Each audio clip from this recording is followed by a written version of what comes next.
You're a millionaire. You don't have to pay taxes. Huge returns on your savings. 100K a year, you can buy a small home. Keep it small. Thank you. 70K a year, you can get an apartment. Can buy decent food. Thank you. Who are you?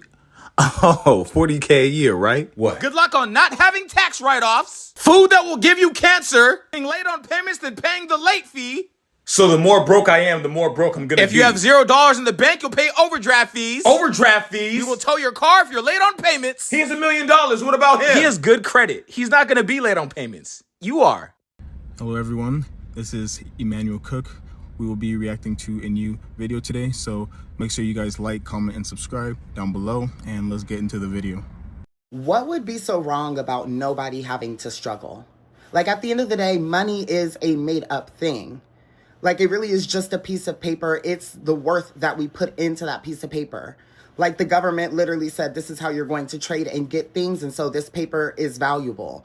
And so then it made it so that the more of those dollars you have, you're seen as more than. But it's like, at the end of the day, why does anybody else have to struggle just because they don't have that piece of paper? Like, we have all these vacant buildings, literally just empty buildings, nothing's going on in there. Why can't you guys renovate that and let people go in those buildings and get off the streets if you really want people off the streets and they're making your streets dirty or whatever the fuck? Like, that doesn't make any sense to me. Why does someone have to struggle to eat? Why can't they just have the ability to eat food when there's all of this food that's available in the world? And food gets thrown out of the grocery stores if it doesn't get eaten by a certain time. So there is food for everyone to eat. Like, what is the point of having anyone struggle when everything that they would need is available, and they would be able to have that if they had a piece of paper? A piece of paper that everyone gave value to. And since everyone gave value to this piece of paper, that's the reason why they have to struggle and not be able to eat and not have housing. When realistically, like, why do they have to earn their living and earn a house and earn food every day when they didn't ask to live this life at all? They didn't ask to be born, but they have to earn their right to live. Like, this shit is really insane.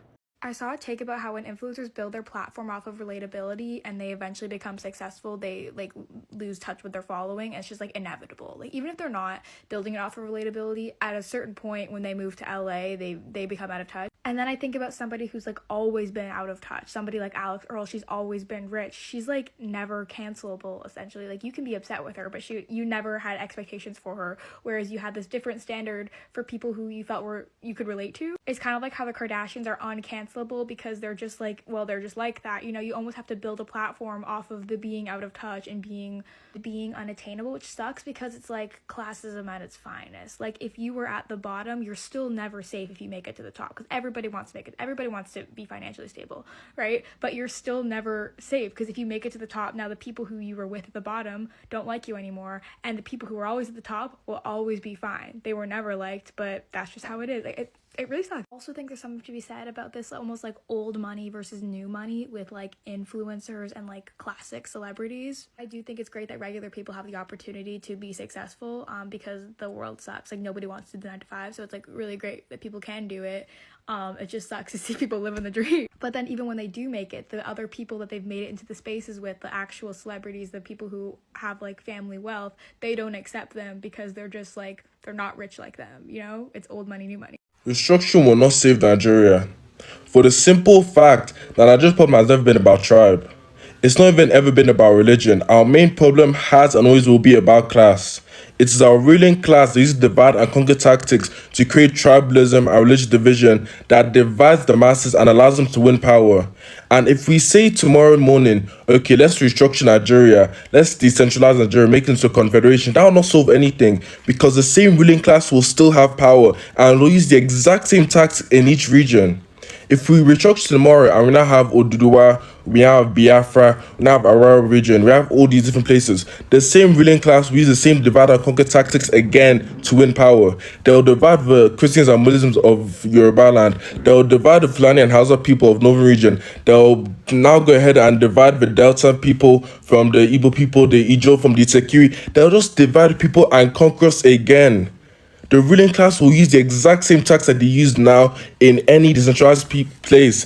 We can divide Nigeria as much as we want. We can divide it into each individual tribe. We can even divide it into, let's say, the Jebu people or the Ndokwa people. Divide it as tiny as possible. They will still use that same divide and conquer tactic to win power and control the people. So that tells that the solution to our problem is not restructuring. It's not dividing ourselves along religious lines. It's not dividing ourselves along ethnic lines. The solution is to address the source of those divisions. And the source of those divisions is the ruling class.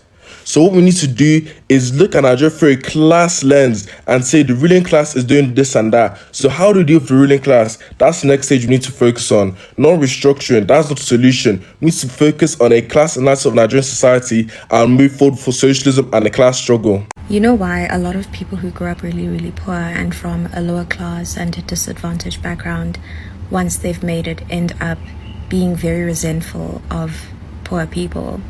It's because poverty actually affects the psychology of a person.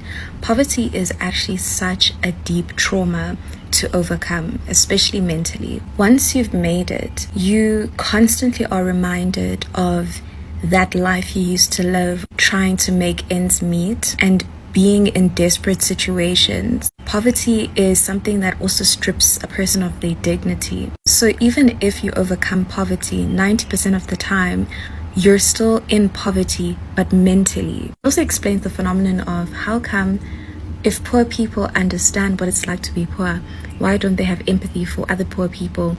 Once they've made it, why don't they then open up space for other poor people to make it? Once they make it to the top, they just want to keep taking and taking and taking. They have lived so much of their life in a constant state of lack that it haunts them. And they feel as though if they don't continue to take and continue to maintain their positionality of now being privileged, they will go back to living the way that they were living. And what poverty does to our people, the aftermath, even if they've made it, they act in ways that further disadvantage the community. And even the emergence of a subset called the privileged black.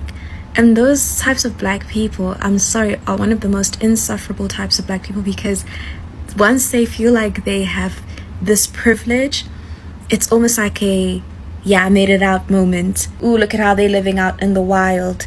Now I'm finally living in luxury.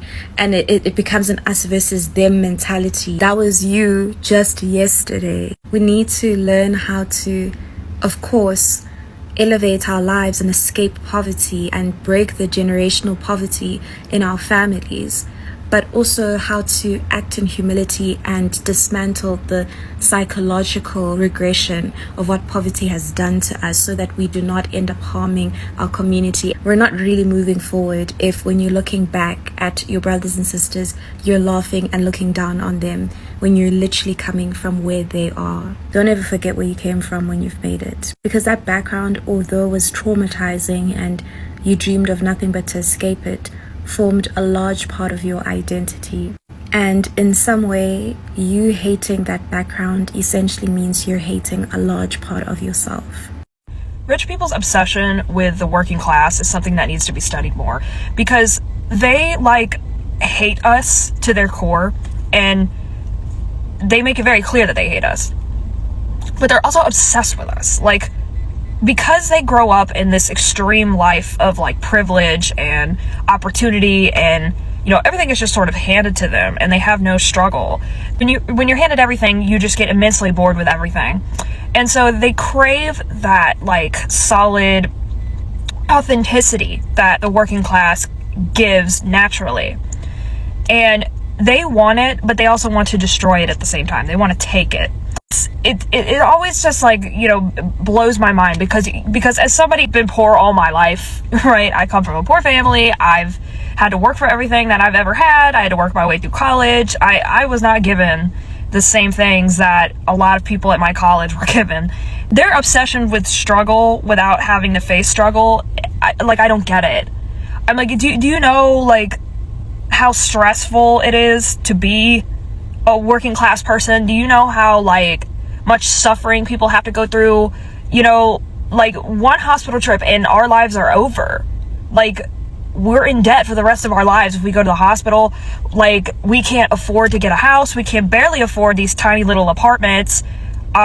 we don't have like inheritances. I had someone ask me that one time, like when my mom passed away, somebody, and I was very much struggling to find a job, and I had no money, and I had to sell my car, and I had to do all of these things. I lost like everything. I had someone say, well, just use the inheritance you got from your mom's death. Like, bro, where I'm from ain't no inheritance. There ain't no inheritance for us. What you mean? Like, that does not exist. Like, when your parents die when you're poor, that's it. Like, they don't give you anything. Like, that's crazy to me. So, you know, it makes me so happy that we're talking about, like, class struggle. And I really would like to put some real world perspective into these conversations, because I think a lot of the way we're going to appeal to the masses is through emotion. And I know a lot of, you know, organizers don't like to talk about emotion a whole lot, but it is an effective strategy in organizing the people. So I think that we should really start telling our stories more. Social media have really kind of warped our brains when it comes to like, oh, like you make good money, you make decent money. When somebody say that, it'd be like, well, how much is that? Well, if you can support yourself and your wife don't have to work and you got kids and you could take care of everybody, y'all not struggling, I feel like that's good money. Now, maybe you not living in a luxury neighborhood. Maybe you live in a normal neighborhood. Maybe you might even live in the hood, but the hood got nice houses. Whole time. You know, I'm from Sacramento. You go back up in there in old school Meadowview where all the old folks done had them houses since the 70s, the 60s, the 80s. The shits be paid off. They be well kept. They still a 4-bedroom, 3-bathroom house. I'm saying this because on Twitter, this girl, you know, they got a clip of this girl giving the garbage man her number. And it was like, and it was like, and I just quote, I said, you know, my uncle done worked in sanitation 20-some years. His wife ain't never worked. They made good money. Now they in the comments trying to be like, well, West give money. Just because she don't work, that don't mean it's good money. They could be da-da-da-da. Bitch, this man got a wife. 4, 5 kids, got a house, they got multiple cars. As I stated, they make good money. If you can support your family on one person's work, that's good money. Like, y'all so used to seeing the flashy shit, motherfuckers like living in debt. Like, it's just like, oh shit. And this kind of happened with the motherfucking Gorgeous doll. When her and Selena was going back and forth. Some of the girls be selling cat. I ain't trying to get too much into that. I don't know what that lady's doing, but some of the girls do be selling cat, and they do be fronting they move on selling cat. I ain't trying to get into that, but when that I'm referencing that because that made that one girl when Selena had been like, oh da da da, what y'all get da da da, and the girl showed a house. Now it was a regular house, but nonetheless it was a house.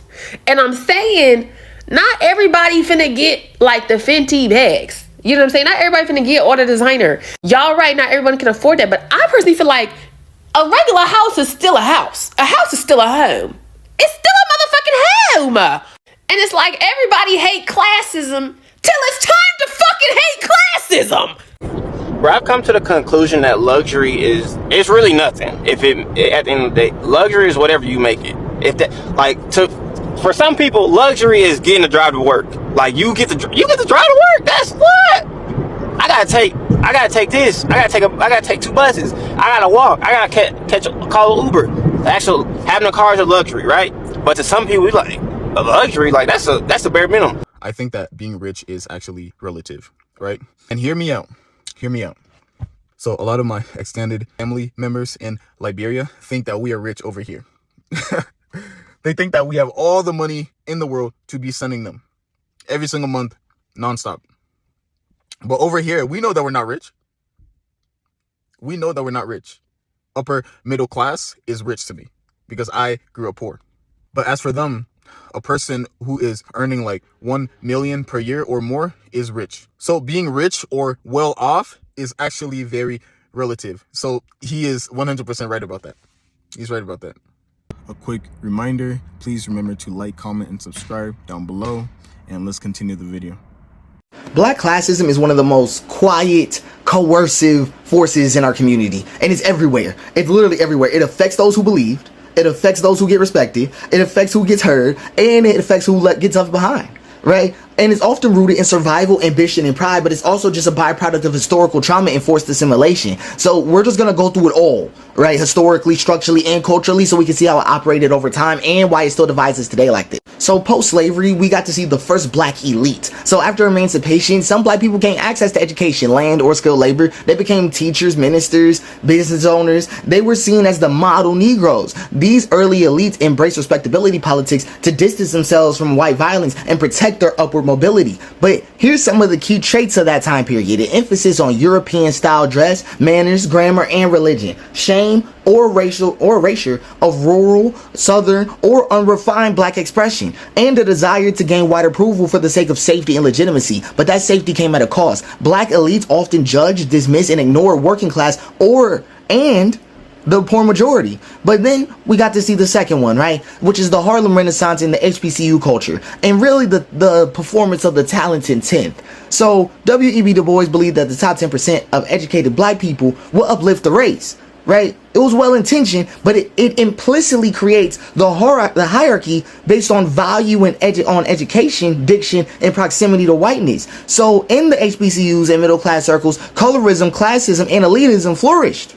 Lighter skinned, well-spoken students were favored. Poor or rural students were seen as needing refinement, right? Black folks who didn't perform Eurocentric respectability were often just rejected as embarrassing the race, right? Respectability wasn't just a behavior, it was a border. And I need people to understand there's no amount of education and there's no amount of suffering that can make you more black. You are inherently, right, good enough, right? Like you have the right to be average. So then we had the civil rights era, right? We get to see more class tensions inside of that movement. So in this one, who gets the spotlight? The middle class, the church-aligned leaders often just led the narrative. Working class black folks were often the foot soldiers, but weren't always recognized as thought leaders. And who gets dismissed in this kind of time period? Malcolm X criticized black elites for compromising within the system, and the Black Panthers, right, elevated poor and working class voices, but were painted as radical and dangerous. Classism became a gatekeeper within liberation work itself. But you know we got to talk about the crack era with this, right? And this is how we get to see the rise of the respectable Negro, right? Good black versus bad black.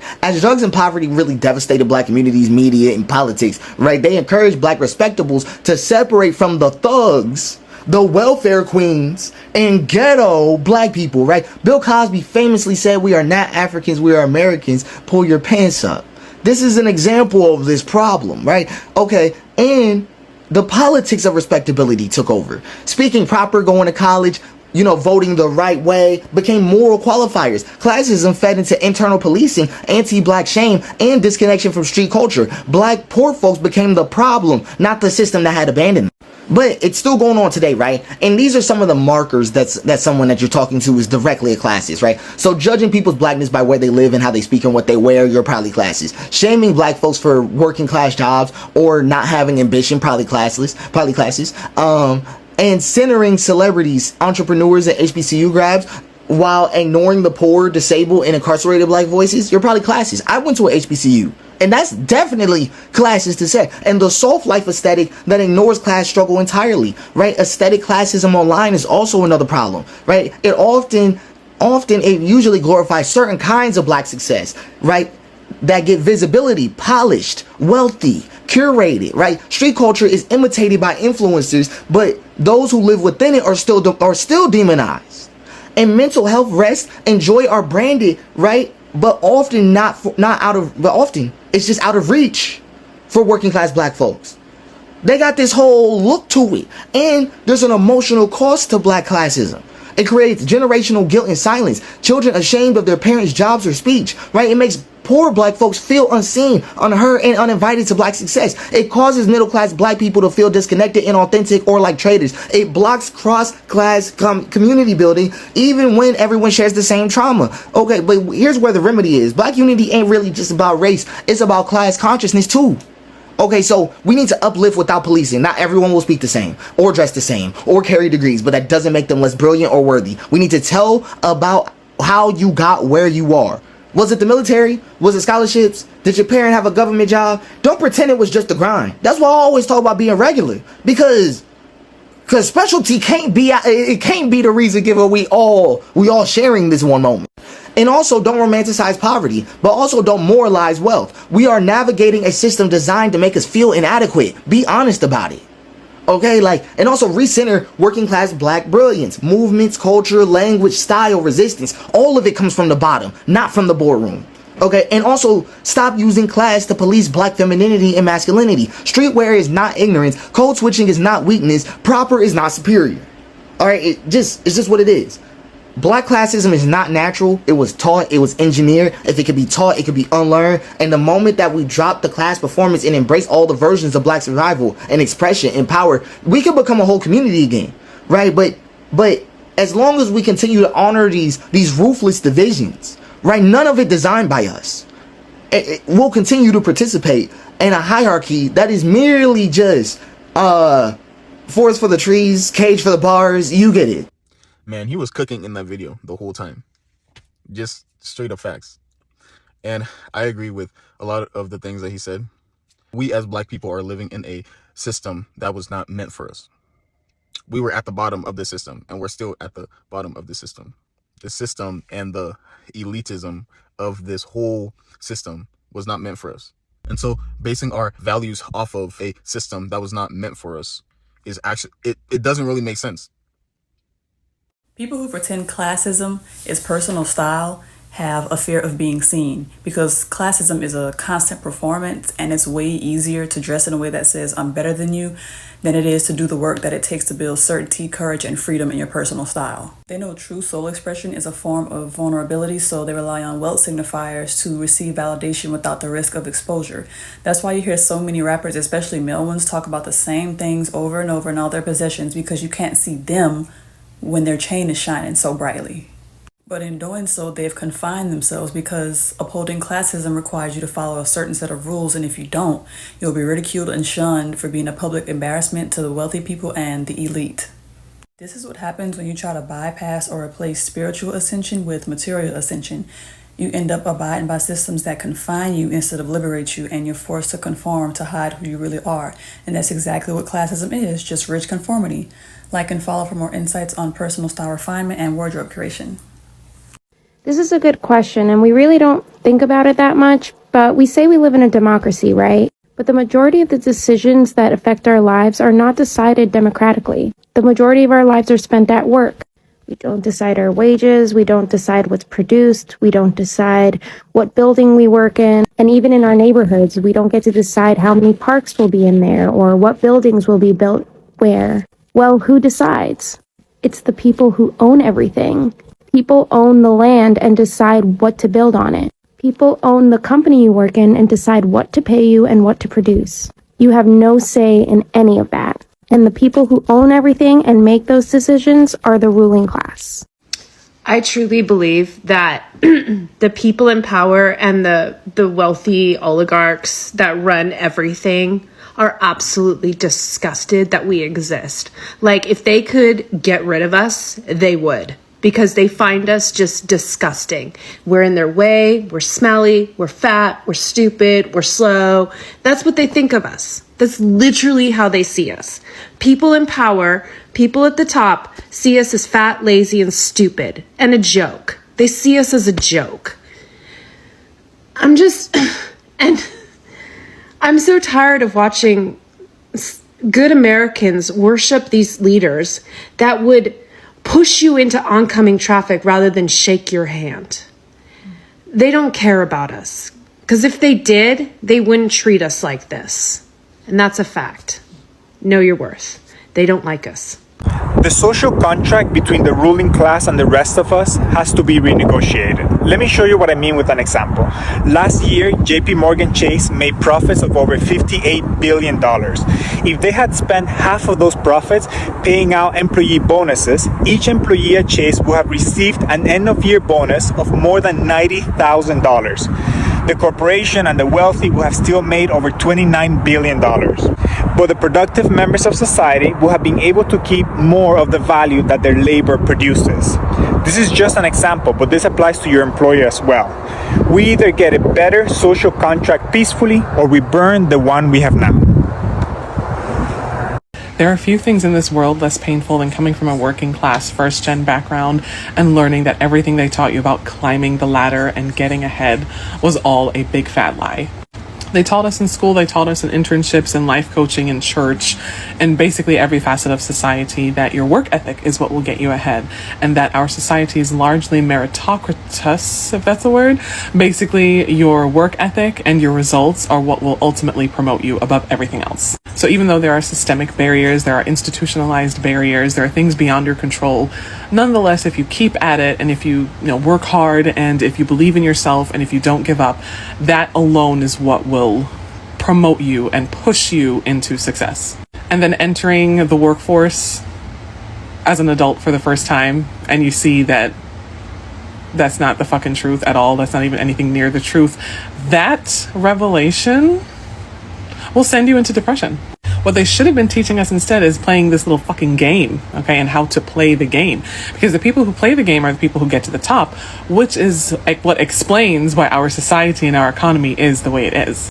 If the folks within organizations and work structures who are in leadership, if those are the ones who are getting promoted because they're popular or because they're well liked as opposed to what their work product is, then that explains why multi-gajillion dollar companies end up going bankrupt or end up going under, because the people who are running those companies aren't there because they're actually objectively qualified. They just knew how to play the long game. They just knew how to play the game. They knew how to suck cock. They knew how to suck ass. They knew how to kiss ass. They knew how to suck toes, so on and so forth. And you and I are here actually objectively qualified to be in certain roles, to be in certain spaces, to be in certain leadership positions. And if we're not liked enough by the right person or the right group of people, if we're not popular enough among the right crowd, then no amount of networking, no amount of work ethic, no amount of hard work and determination will get us to where these other folks are. That's not to say you should give up. Rather, it is to explain to these die-hard tryhards that millennials and Gen Z are not lazy. We're not going crazy. We've just realized that everything you all taught us about how to be successful and what to do in life to get ahead, everything you taught us was a lie anyway. So now we're not going to kill ourselves trying to push ourselves ahead when the end result is not going to be what we want it to be in the first place.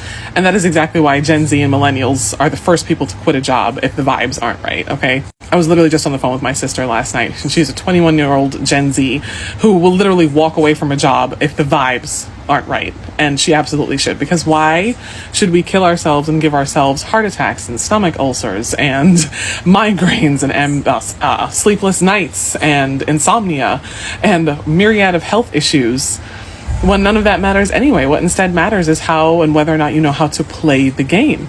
And no, I honestly don't know how to play the game.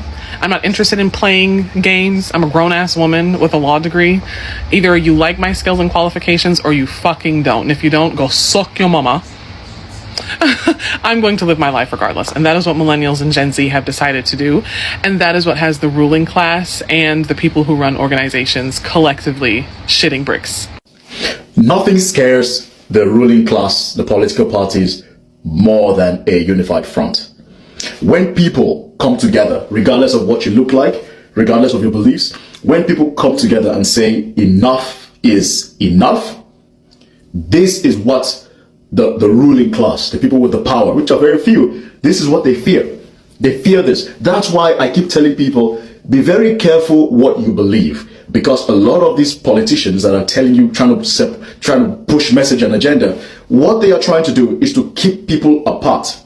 You know, they want to keep people apart because they know the moment people come together and see what's really, really going on, that it's not about, that it's about two things: money and power. Finish. Money and power for them and their people. And by their people, I mean their own inner circle. That's it.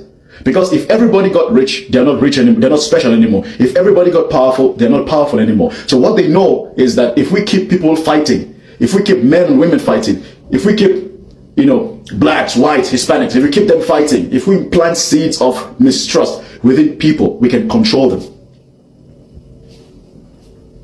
That's it. So that's what I always say. It's not about what you think it is. It's about power. And the people at the top, those who are in charge of ruling, and the business class who are in charge, who are benefiting from all this, they want to keep people fighting. They want to keep people separate. And And that's what I always say to people. Learn to think independently. Learn to fight dogma. Dogma means established beliefs. Read books. Talk to people. You see somebody that doesn't look like you, ask questions. Understand for yourself. Travel. Open up your mind. If you are a very close-minded person, you are very easy to control because you don't think. You believe everything that comes to you. You know, the politician with the agenda, they take the agenda, they plant it in your head, and that's it. You believe. You're like a zombie. That's why I made a video previously that governments do not like TikTok, because TikTok is for people that are questioning things, huh? People that see things for what it really is. That's what TikTok is for. That's why they don't like TikTok. TikTok is not a perfect app. Don't get me wrong. There are concerns, genuine concerns. But let's not act like TikTok hasn't given us insight into the genocides that are going on around the world, the segregation that's going on around the world. We learn all these things from TikTok. You think governments like that? You think powerful people like that? No! They want to hide it. So learn to think for yourself. Learn to fight dogma and think, and when you find something, question it. You don't have to believe it. Okay? In order to be rich and successful, you have to do some pretty unethical shit. And that's probably why I'm not where I want to be, because I can't do unethical ass shit. But it's sink or swim. In America, you have to do some unethical shit. It was based off of unethical shit! No. Stop using that excuse. Stop using that excuse. You can get rich morally and legally. You don't have to do crazy stuff to make a lot of money in this country.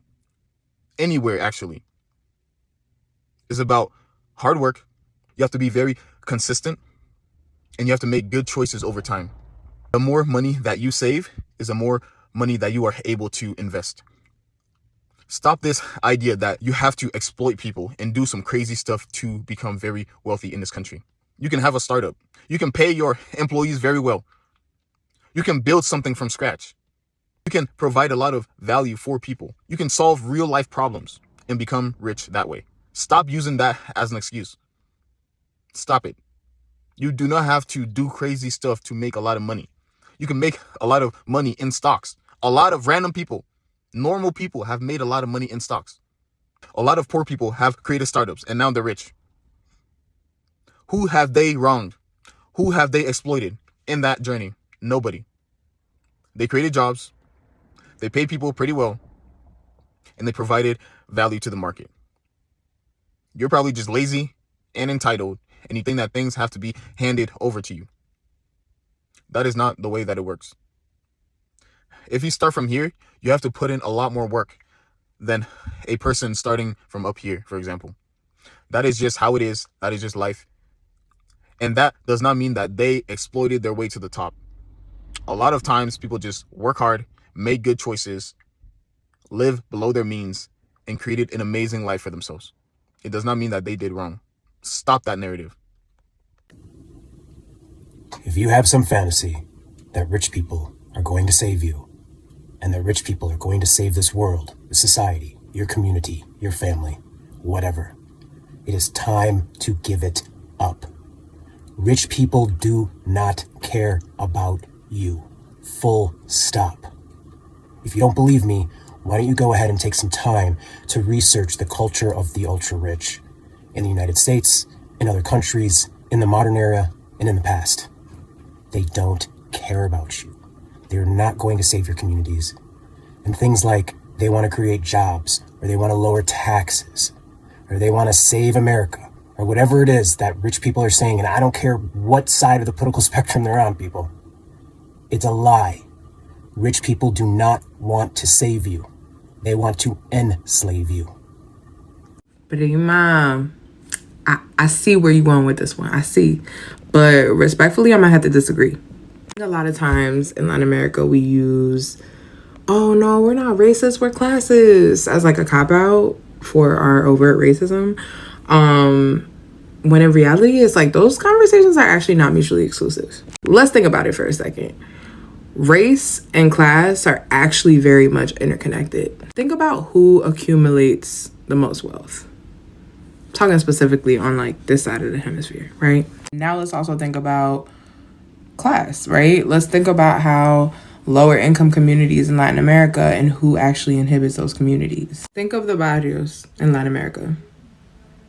A lot of them are inhibited by black people. Comunas in Colombia, very much black. Or again, just indigenous, darker skinned Latinos. Favelas in Brazil, whole communities comprised of mostly black people. Also considered low socioeconomic status. So we can't really have like this whole, oh, we're classist, but we're not sweetie, we both. I mean, if we gonna be real here, let's think about how the U.S. has Section 8 and the projects, which are inhibited by mostly who? Black and brown people. Think of the lack of resources in our indigenous and Native American communities. So while it's easier and less harsh to say, we are more classist than we are racist. And by the way, I do agree with you. Like, Latin Americans are super classist. While it's more comfortable to say that, we low-key can't really like talk about the two if they're not in the same room together. Because they're both interconnected, and not the people paying me while I'm trying to teach y'all history. But yeah, like, we're basically both. And they're both connected because they both, you know, are tied to colonialism and slavery and white supremacy overall. That is a global phenomenon and not just one that we hyper focus on in the United States, because it actually affects the rest of the world. So yeah, us being raised to be sus over dark-skinned people is very much racism, and the classism is honestly also manifested by racism as well. Sorry to break it to you, but yeah, let me know what y'all think. Listen, while I think that having any number of kids in this economy is crazy, I want y'all to wrap this conversation up about the young lady that has 6 kids, because y'all classism is showing. People are implying that just because you are lower class and you have multiple kids, that your kids are like basically going to be degenerates because they aren't being properly taken care of. I know people who grew up in the suburbs who are degenerates. Like, let's not. We can agree on basic needs regardless of our culture and our race, because all humans need the same basic biological needs, as well as the same initial opportunity in life, which is education. All humans need food, water, shelter, healthcare, electricity, education. So all of those things should be good quality and universal. I don't see how diversity is an excuse to when it comes to basic biological needs. So it's not just necessarily corporate America that I feel like I never fully understand. I think it's a lot of things that I don't understand and I'm still trying to understand, and honestly, I don't know if I'll ever understand. Do you get what I'm saying? So, like when I was saying that, you know, when I moved to America, like I just didn't know how, you know, things work here. And a lot of people in the comments are saying like, well, we tried to tell you, so why did you move here, blah, blah, blah. Guys, I was 18. Like, what, you know what I'm saying? I was 18, I was curious. I was like, okay, let me, you know, go across the world and just see what's outside there, and you know, let me have my own experience. Do you get what I'm saying? So that's why I'm like, I'm getting confused that like all these comments and how people are like, you know, coming at me in the comments, some of them, and then the work-life balance, it really doesn't make sense. Like when I was growing up in my country, I saw my uncles, aunties, like they would have a job. All they needed was one job. In America, like one job, 2 jobs is not enough. Like, so I'm thinking like 2 jobs is not enough. Okay, so then how many jobs do you need? And then when do you rest? So basically you only rest when you die. And then the retirement is crazy, because guys, the place that I work at, there are people that are 72, 80, even 82 years old, and they're still working. So I'm thinking, okay, so I'm 27 years old. Does that mean I'll be working my whole life? Like, all of these things I'm trying to process at one go. Like, I'm like, okay, am I the problem? Like, do you get what I'm saying? So it's like, at this point, I'm just confused. I'm confused, and I was making that video, I'm like, bro. And then your mental health is in shambles. You can't even take, like, you taking a break basically means you become homeless.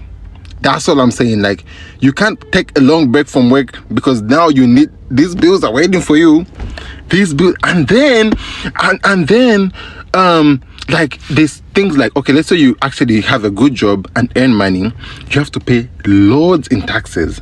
I don't think, you know what I'm saying, I didn't see that where I was from. Like, you know, yes, you pay taxes, but it's not a lot. And then even if you do pay taxes, you have a house, you still have to pay. Like, the house is never yours. Like in America, nothing is ever fully yours. Like, okay, I own this house, it's mine.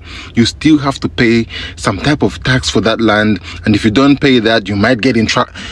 It's things that I'm trying to understand this country, you guys. I'm learning, and it's like I'm going. I don't know if I'm going around in circles. I don't know if I'm doing anything. I don't know if I'm not doing any. Like, Lord, save me and save everyone in this country at this point. Here's what people need to recognize. It is that the ruling class are the people who make the rules.